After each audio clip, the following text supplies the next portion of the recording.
Am I the a-hole stories? Am I the a-hole for not letting my brother-in-law see my girls after he called CPS on me?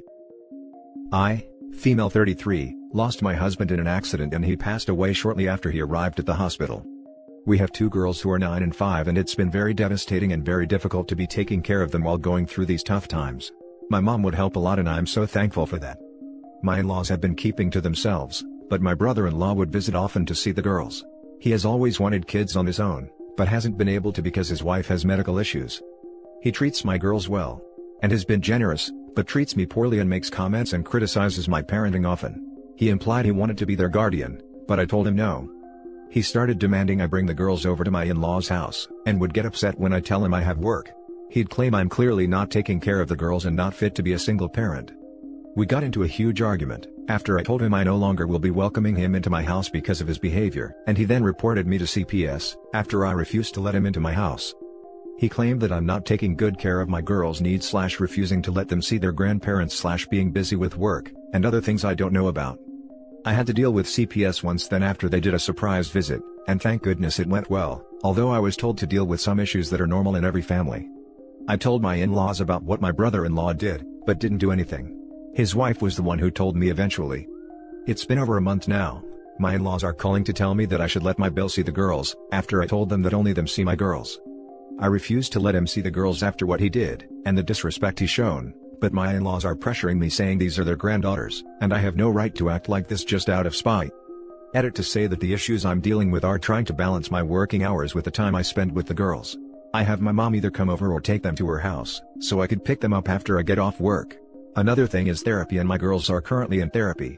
I'm trying to take it slow, but it's just so overwhelming and then to have to deal with my brother-in-law's behavior is just a lot for me and there isn't anything more I want than to spend time with my girls, but I have to work since no one is willing to help with anything.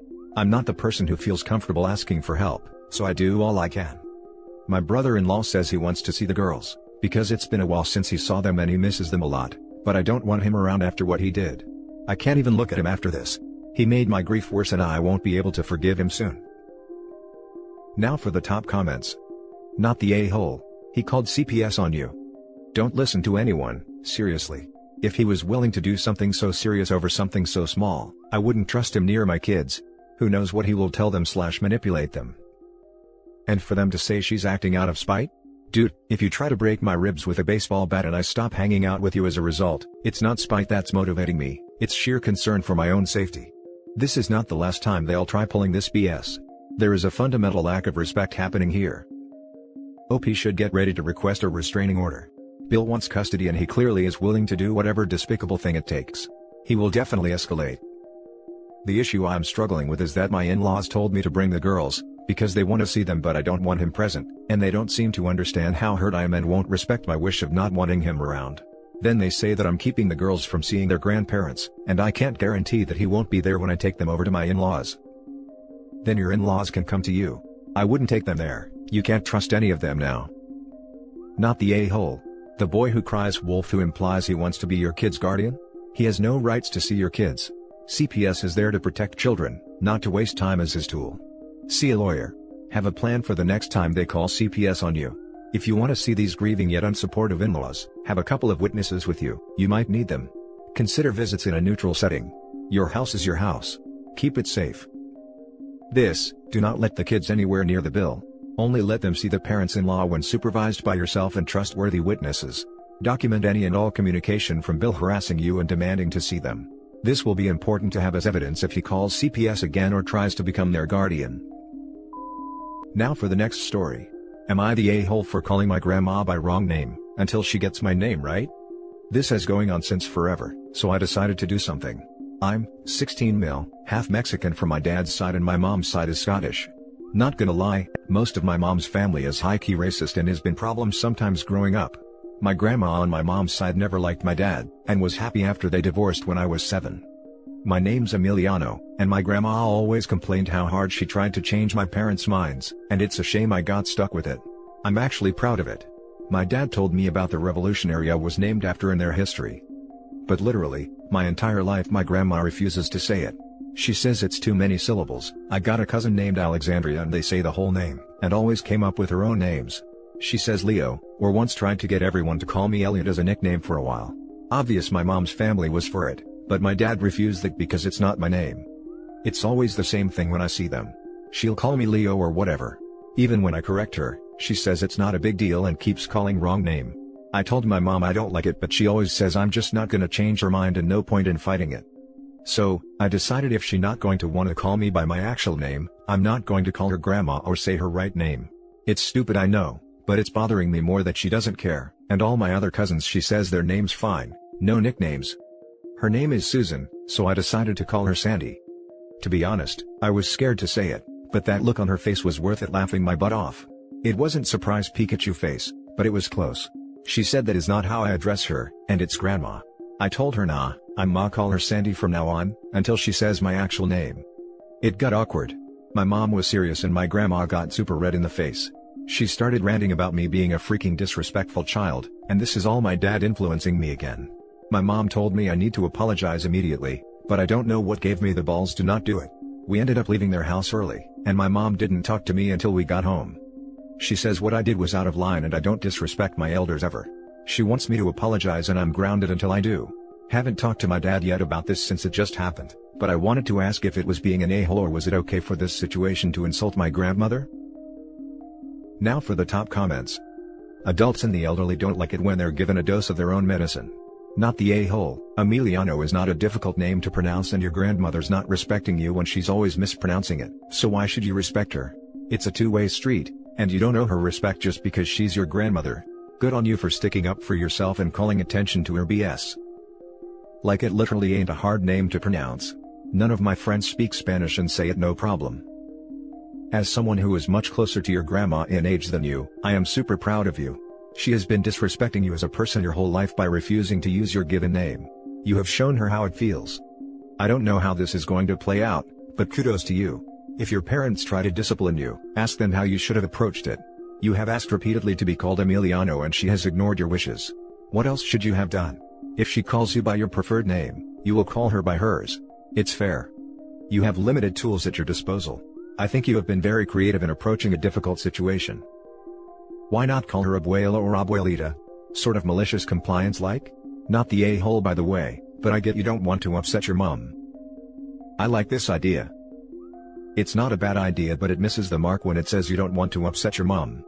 Pardon me for saying this, but if what she is doing is true then she is worse than the abuela here. She's enabling nastiness and racism toward her child to save face, and teaching an awful lesson to her son. A lesson that says you should just accept abuses from racist or nasty people rather than be encouraged civil disobedience. I'd have a very serious attempt to talk with my mom, and if she didn't get it, she probably wouldn't see me much once I turned 18. What would Emiliano Zapata do?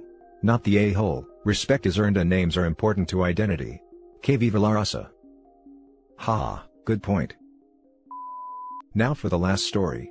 Am I the a-hole for demanding my parents attend therapy before I help their daughter and her sick kid, suspecting they'd refuse? Amy, 32 female, and I, 32 female, met in high school and were inseparable. She had no family, so she would come to my home and my parents loved her. We were like sisters. Until college graduation, when my boyfriend of 2 years revealed he'd been cheating with Amy since day one and sent proof. It was a dark time, so I went to the UK to stay with family and I got therapy. I cut off everyone who knew about Amy and Dex. I started my career, met my husband, I healed and flourished in the UK.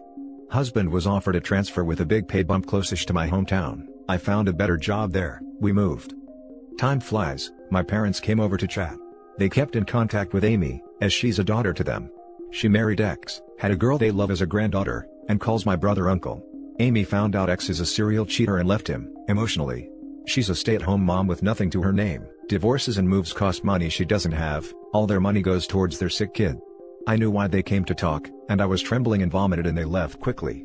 I had never felt so betrayed. I resumed therapy. Weeks passed before I see them again.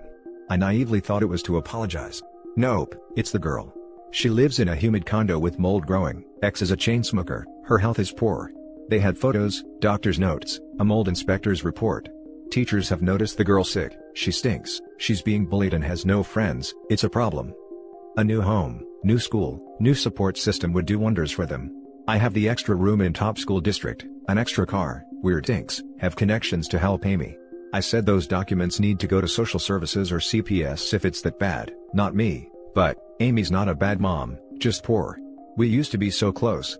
They pleaded to let them stay 1 to 2 months with me, if only for girls' health. I said I would facilitate this life transition, if my parents agreed to attend 4 family therapy sessions with me. They know that I suspected they would refuse, said I'm being vindictive and spiteful. You'd think I was poisoning the girl myself. I was direct, no contact, no negotiations with Amy until my parents agree and sign. Days later I get a letter from Amy about regret, pain, sorrow, and utter desperation, as she fails as a mother and watches her child slowly die before her. It was absolutely heartbreaking.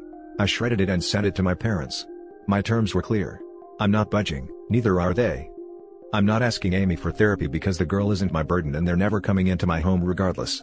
This is between my parents and I, and if they want help from me on Amy's behalf, they're going to have to make efforts, just as I have done, to even be able to have this conversation and consider giving Amy financial aid. This is a hill I'm prepared to die on.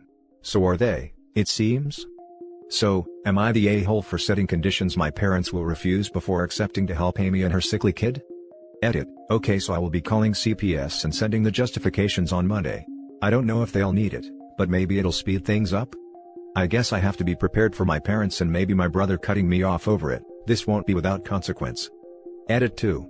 My brother loves the child but not Amy. His wife loathes her on principle, she was also cheated on. My parents live in a 1-bedroom apartment, dad only works part-time so they're limited in ways they can help. Edit 3. X lost his job in May, has been sitting at home smoking, drinking and gaming since collecting unemployment. Now for the top comments. Not the a-hole. Amy and her child are not your responsibility. Even if you were biologically related, you would still have no obligation to do anything about their situation.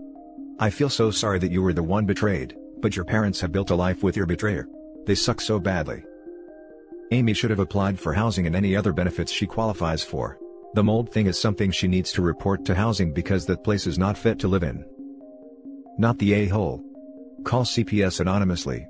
They can connect Amy with resources to help her. Amy messed up and you don't owe her anything. You don't owe your parents anything either. But, that little girl is going to be a casualty of the war on the hill you all are willing to die on. You don't need to bring them into your life or your home, and while the little girl isn't your responsibility, all calling CPS would do is get the ball rolling for her to get to a better place and better circumstances. Yes, I found out CPS offers quite a bit of help to single parents thanks to Redditors. It's clear that CPS should be alerted regardless of my help. Your parents act like yours and Amy's places have been switched. That she is their daughter and you're the stranger that lived with them, as she had no one else. I know your intention at all, with the idea of family therapy, but it's not worth it. You have accomplished so much after going through hell. They aren't your problem. Not your parents. Not Amy or her child. It may seem harsh, but you coke first for you. That's it. Not the a-hole. OP moved away. Amy stayed with the parents. The girls did switch place for the parents. It's royally messed up. OP is not the a-hole. Not even remotely. And that's it for this video guys. If you have thoughts to share, leave a comment below. Don't forget to hit like and subscribe if you like this content. Turn the notification on to get updated on my latest posts. I'll catch you in the next one. Good day everyone.